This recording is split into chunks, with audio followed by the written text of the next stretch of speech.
ცოცხალი ირემი ვნახეთ. რა მაგარია 9 საათზე გამოვედით და თუ არა ისევ აქ არის. ულამაზესი სოფელია, სადაც ჩვენ ვჩებით. ამის აპარატი დაგხვდა და ჩვენი ყავა გქონდა კიდევ კარგი.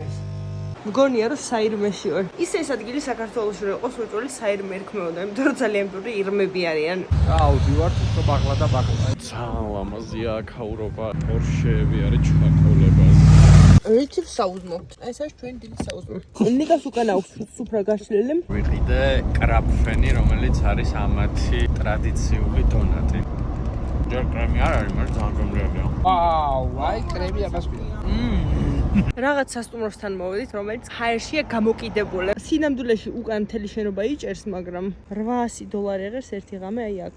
იმ ადგილას მოვედით, სადაც მთელი ცხოვრება ვოცნებობ, რომ ვიმოგზაურო. როგორც იქნა მოვაქციეთ ამ ტბამდე, 2 საათ ახევარია მოვდივართ გზაში. აქ სხვათაშორის არის ძალიან ლამაზი მთები. ასეთი ნავი ვიქირავეთ ჩვენც და პირადი ნავი გვეყოლება, რომლითაც გავისეირნებთ. პირადი ნავი ღირდა 55 евро და 5 კაცი ეტევა შიგნით. მართავს ჩვენი მარიამი სალტო არ გააკეთო დიდა. ახლა ვსწავლობთ ნავის მართვას. ჩვენი ხალხი ასიჩქარეზე გინდა და წინ ასეთი ხედები გვაქვს.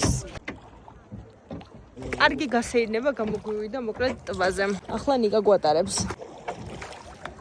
მარიამი არის ბებოების მაშველი. მოხუცი ბებოების მაშველი ტბებზე კონკრეტულად. ერთხელ გერმანიაში რო ცხოვრობდი, მოკლედ ტბიდან ამოვიყვანე ვიღაც ქალი. წეღან 15 გრადუსიანი ესეთი დასაქანი ბილიკი იყო რა და უცებ ხედავ, ანუ ეს ქალი ესე ჩამოვარდა და მიდის.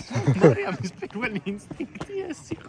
დავიჭირე და გადმოვიყვანე, თორე ისეთი ამაღლებული ნაწილი იყო, რომ პირდაპირ ბეტონზე დაეხეთქებოდა. რო არ გადაერჩინა, ეგრევე ვარდებოდა რა. დაახლოებით ესეთი ჩასავარდი იყო. აქედან რომ გამოიქანები და 80 წელს არის აქ ჩავარდები, რა ვიცი.